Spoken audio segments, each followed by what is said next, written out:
दोस्तों नमस्कार, मेरे YouTube चैनल धारा ज्ञान की में आपका स्वागत है, अभिनंदन है। प्रसंग उस वक्त का है जब नेताजी सुभाष चंद्र बोस इंग्लैंड में IAS का इंटरव्यू देने गए।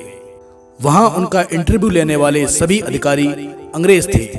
दरअसल वे भारतीयों को किसी उच्च पद पर देखना नहीं चाहते थे, इसलिए इंटरव्यू में अजीबोगरीब और कठिन प्रश्न पूछकर भारतीयों को नीचा दिखाने का प्रयास करते थे और उन्हें रिजेक्ट करने का मौका तलाशते रहते थे। जब नेताजी की बारी आई तो वे इंटरव्यू के लिए अंग्रेज अधिकारियों के समक्ष बैठ गए। एक अधिकारी ने उन्हें देखकर व्यंग से मुस्कुराते हुए पूछा, बताओ इस पंखे में कुल कितनी पंखुड़ियां हैं? इस अटपटे प्रश्न को सुनकर नेताजी की नजर पंखे पर चली गई।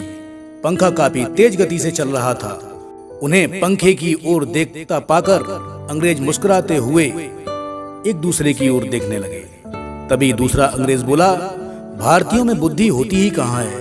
उनकी बातें सुनकर सुभाष निर्भीकता से बोले, अगर मैंने इसका सही जवाब दिया तो आप भी मुझसे दूसरा प्रश्न नहीं पूछ पाएंगे और साथ ही मेरे सामने यह भी स्वीकार करेंगे कि भारतीय न सिर्फ बुद्धिमान होते हैं, वे निर्भीकता और धैर्य से हर प्रश्न का हल खोज लेते हैं। अंग्रेजों ने उनकी बात मान ली और उन्हें उत्तर देने के लिए कहा। इसके बाद सुभाष तेजी से अपने स्थान से उठे। उन्होंने चलता पंखा बंद कर दिया। पंखा रुकते ही पंखुड़ियों की संख्या गिन ली।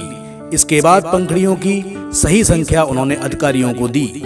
सुभाष की विलक्षण बुद्धि, सामयिक सूझबूझ और साहस को देखकर इंटरव्यू बोर्ड के सदस्यों के सिर शर्म से झुक गए।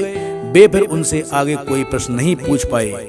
उन्होंने इस बात को भी स्वीकार किया कि भारतीय साहस, बुद्धिमानी और आत्मविश्वास से हर मुसीबत का हल खोज लेते हैं। दोस्तों, यह कहानी अच्छी लगी हो तो मेरे चैनल को लाइक करें, सब्सक्राइब करें और कमेंट करें। धन्यवाद।